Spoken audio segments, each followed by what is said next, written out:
अमन्त्रमक्षरं नास्ति, नास्ति मूलमनौषधम्, अयोग्यः पुरुषो नास्ति, योजकस्तत्र दुर्लभः। शास्त्र भी कहता है, कोई भी अक्षर ऐसा नहीं है जिसका मंत्र नहीं बन सकता।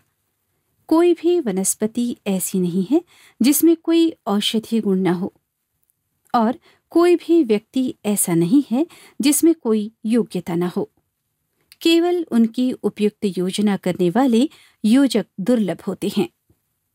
दूर दराज के जंगलों में पारंपरिक चिकित्सा पद्धति किताबों से नहीं, अनुभव और गुणी वैद्यों के सानिध्य से सीखी जाती है। देखकर सुनकर लिए गए इसी ज्ञान के बूते की गई चिकित्सा को ही परंपरागत चिकित्सा पद्धति कहते हैं।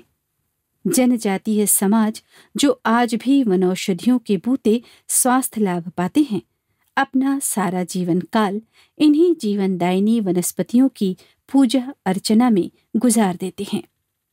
इनका जीवन और आसपास का जंगल एक दूसरे के पूरक बन चुके होते हैं। वनों में ये वनवासी सह अस्तित्व के साथ रहते हैं, जिनके लिए वन जीवन है। वे आदिवासी जनजाति पेड़ पौधों और उसकी उपयोगिता के विषय में काफी जानकारी रखते हैं, लेकिन फिर भी इन वनौषधियों के चिकित्सकीय उपयोग की जानकारी कुछ विशिष्ट व्यक्तियों को ही होती है। इन्हीं विशेष व्यक्तियों को आमतौर पर वैद्य, सिरहा, गुनिया, बैगा आदि नामों से जाना जाता है। इन व्यक्तियों को इनके अपने समाज में विशिष्ट स्थान प्राप्त होता है और इन्हें समाज में श्रद्धा की दृष्टि से देखा जाता है।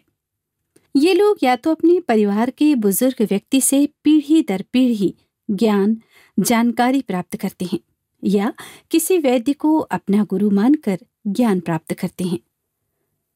छत्तीसगढ़ राज्य वनौषधि पादप बोर्ड की स्थापना का एक अहम उद्देश्य पारंपरिक चिकित्सकों की पहचान कर उन्हें मान्यता दिलाने के कार्य का समन्वय करता है। इसी उद्देश्य को ध्यान में रखकर छत्तीसगढ़ राज्य वनौषधि पादप बोर्ड रायपुर द्वारा प्रत्येक वनवृत्त में वन विभाग और प्रदेश के गैर शासकीय संस्थाओं के माध्यम से पारंपरिक राज्यों के सम्मेलन कराए गए और उन क्षेत्रों में इस पारंपरिक ज्ञान की जानकारी को चिन्हित किया गया। ऐसे ही कुछ वैद्यों से हम आगे आपका परिचय कराएंगे। संयुक्त वन प्रबंधन समिति के माध्यम से UNDP परियोजना के अंतर्गत बनाए गए औषधीय पादप संरक्षित क्षेत्र में औषधीय प्रजातियों और राष्ट्रीय अंतर्राष्ट्रीय मांग वाली औषधीय प्रजातियों का सतत विनाश विहीन संग्रहण कराया जाना आवश्यक है। इसके लिए MPCA क्षेत्र के वन प्रबंधन समितियों, जिनमें वहां के पारंपरिक वैद्य, कृषक सम्मिलित हों, ऐसी 3 वन प्रबंधन समितियों का क्लस्टर बनाकर उनके माध्यम से कच्चे वनौषधि उत्पादों को संरक्षित करना है। इस तरह कुल 14 लोक संरक्षित क्षेत्र बनाए गए हैं। पौधों के संरक्षण और विकास में उनके प्राकृतिक रहवास का विकास करना और पारिस्थितिकी तंत्र का संरक्षण महत्वपूर्ण है। छत्तीसगढ़ का वन जितना सघन है उतना ही संपन्न भी। छत्तीसगढ़ शासन इन वनों की उपयोगिता को और भी बढ़ाने की दिशा में जो कदम बढ़ा रहा है वो प्रशंसनीय है। जैसा कि हम जानते हैं कि छत्तीसगढ़ का लगभग 44% भाग वनों से आच्छादित है। जाहिर सी बात है, जितने अधिक भूभाग में वन होंगे, वानस्पतिक विविधता भी उतनी ही होगी। बायोडायवर्सिटी यानी जैव विविधता से भरे छत्तीसगढ़ के वन रोगियों के लिए संभावनाओं से भी भरे हुए हैं। आयुर्विज्ञान को बलवती बनाने वाली तमाम औषधियों को अपने भीतर सहेजने वाले छत्तीसगढ़ के वनों में मिलने वाले दुर्लभ वनौषधियों को वन विभाग जिस तरह से जन जन के लिए सुलभ बना रहा है, उसे देखकर तो यही महसूस होता है कि बहुत ही जल्द छत्तीसगढ़ का नाम वनौषधियों के लिए भी वैश्विक पटल पर देखा जा सकेगा। छत्तीसगढ़ के वन अपनी जैव विविधता के चलते किसी आयुर्वेदिक औषधियों के कारखानों से कम नहीं। गांव-गांव में जो जानकार वैद्य हैं, जो कि जड़ी बूटियों का उपयोग करते हैं, ये लोकल हेल्थ ट्रेडिशंस बहुत स्ट्रांग है। मैं पिछले 20 वर्षों से देख रहा हूँ, गांव-गांव में, चाहे बस्तर के गांव में आप चले जाएं, चाहे नॉर्थ में कहीं पर भी चले जाएं। और ये लोग हैं जो कि वास्तव में बायोडाइवर्सिटी के संरक्षक हैं और उसके उपयोग के संदेशवाहक हैं। और गांव की एक बहुत बड़ी आबादी इन पर डिपेंड करती है।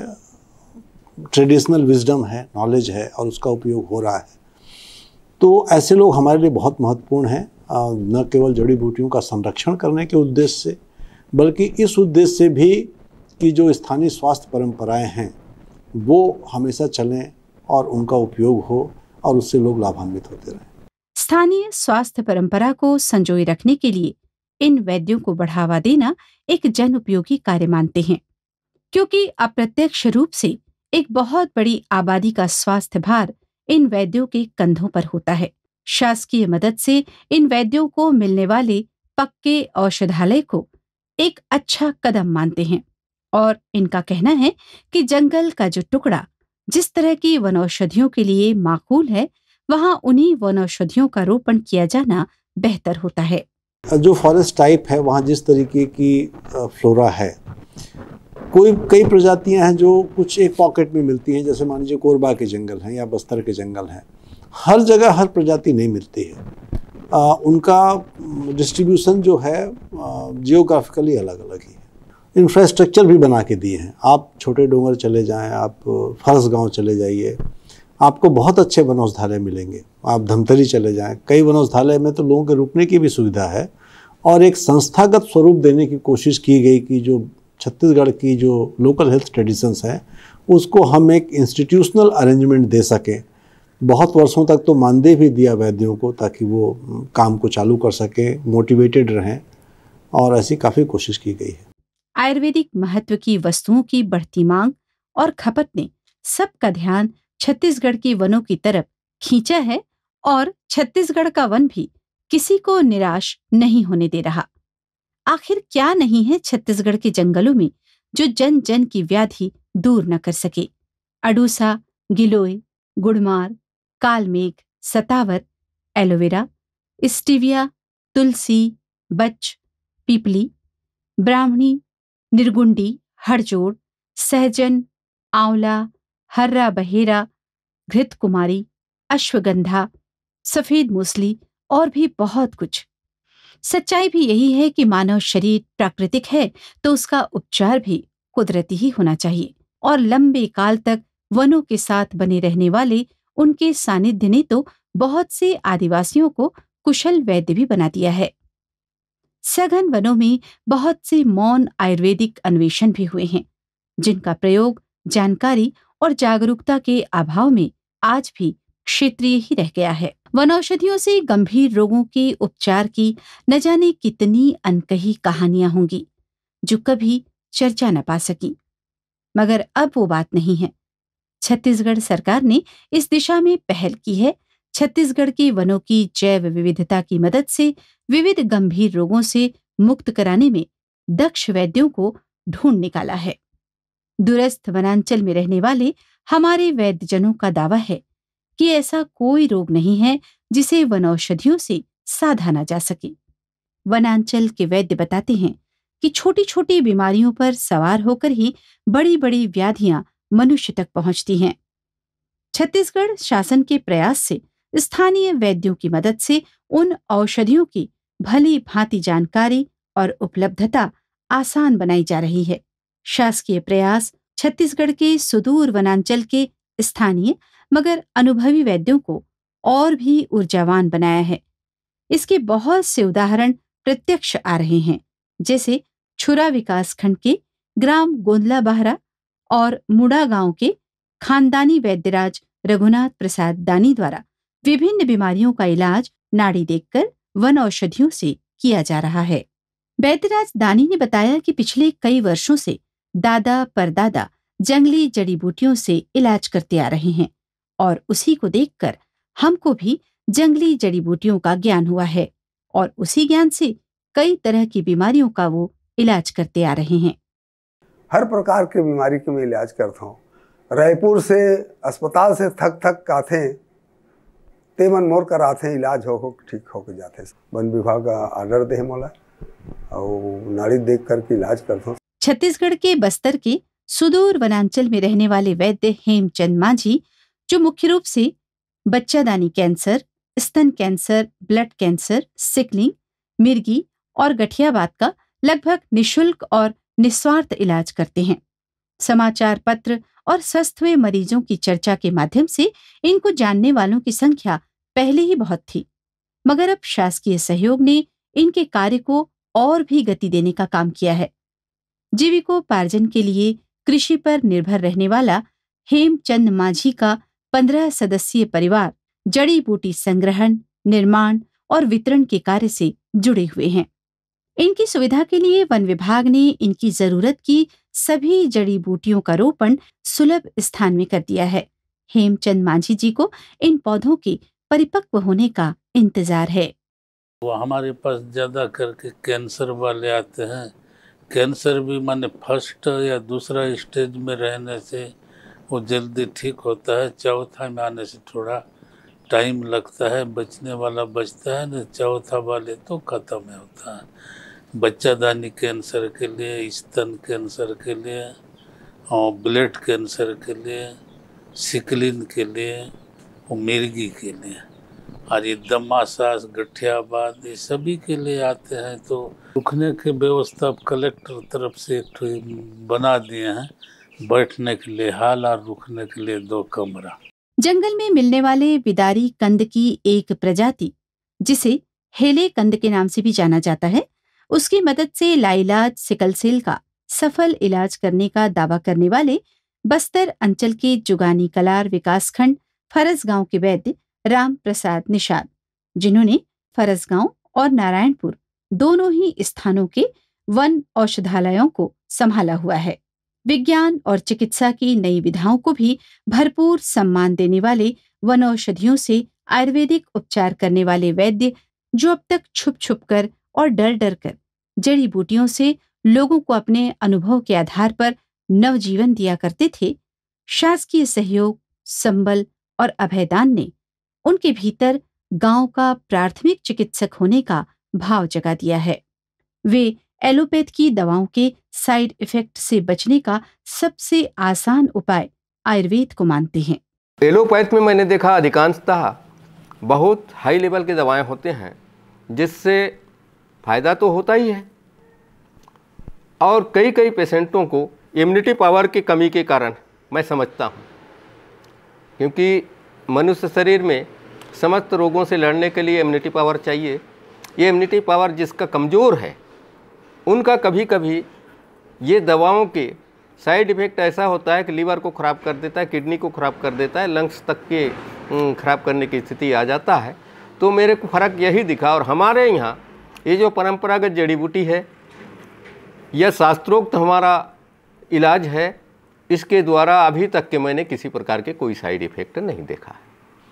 नारायणपुर के बखरूपारा में रहने वाले और जड़ी बूटियों से विगत 25 सालों से मरीजों की सेवा करने वाले वैद्य रतन रंजन धर साधारण सर्दी बुखार के अलावा सिकल सेल जैसी बीमारियों से ग्रसित मरीजों को और नाग गरुण जड़ी को डुबाकर रखे पानी से सर्पदंश के शिकारों को जीवन दान देते हैं।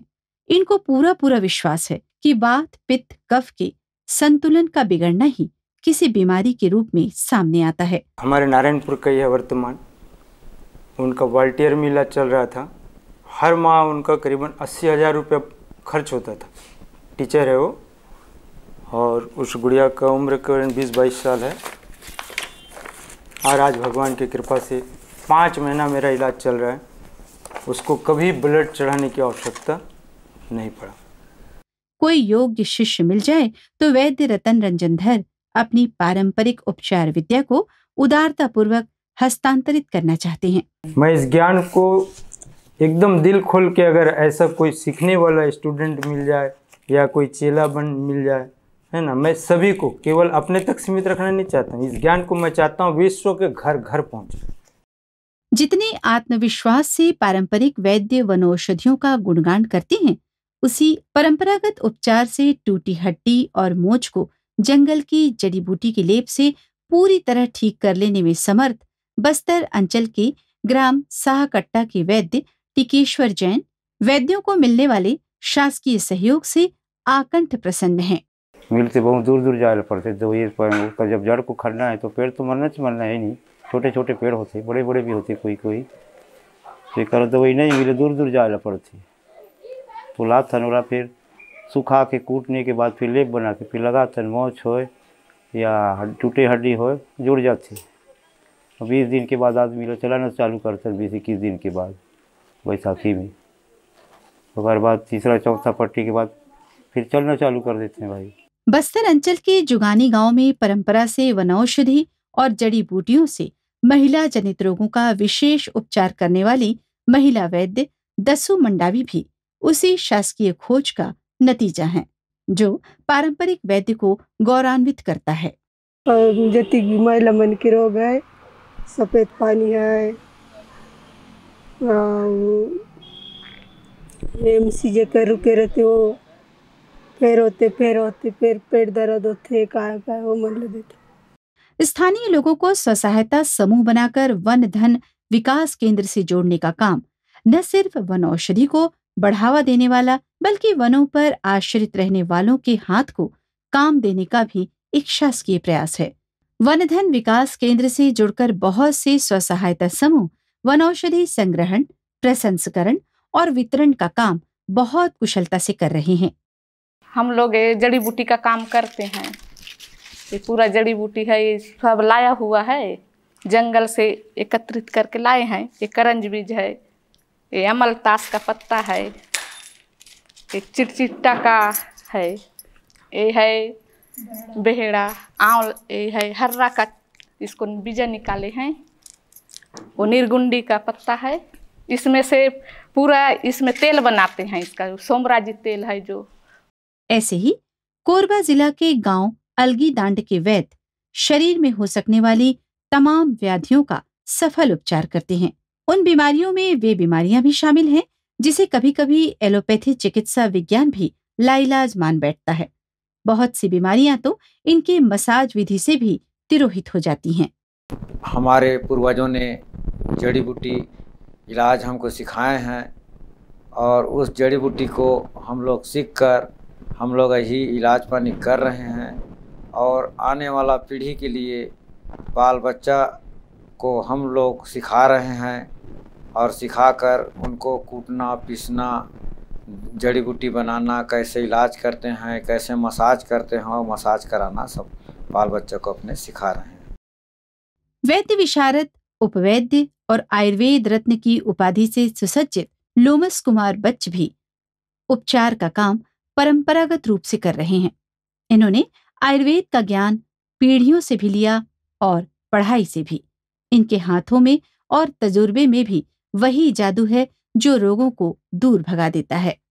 पिताजी के साथ में 8 वर्ष के उम्र से ये सब जड़ी बूटी वाला दवाई, खरल में दवाई पीस के पुड़िया वगैरह बनाना, एक काम में मैं 8 वर्ष से मतलब लगा रहा। 2009 में वन औषधालय लेमरू में वैद्य के लिए हमारा नियुक्ति हुआ। वैद्य का वहाँ लेमरू वन औषधालय में कार्यभार वहाँ का मैं संपादन करता रहा। उसके बाद में बीच बीच में वनौषधि बोर्ड से, राज्य शासन से ये शिविर वगैरह और प्रशिक्षण कार्य चलता रहा, उसमें भाग लेता रहा। पखरिया गांव के वैद्य सुखराम भी सुदूर अंचल में बैठकर यश की चाह के बिना रोगियों को शिफा बांट रहे थे और आज वे भी शासकीय सहयोग की छांव में लोगों को आरोग्य बांट रहे हैं। डॉक्टरी इलाज में वही फर्क है कि आदमी डॉक्टरी में कुछ धीरे से टाइम बनता है, नहीं तो किसी को पकड़ भी नहीं करा। और ये हमारा ये आयुर्वेदिक जड़ी बूटी है तो आदमी अगर ताज़ा है तो इसमें हरा किसका जो है तो रात भर में पता चलता है कि हाँ बीमारी में कुछ पकड़ तो आया।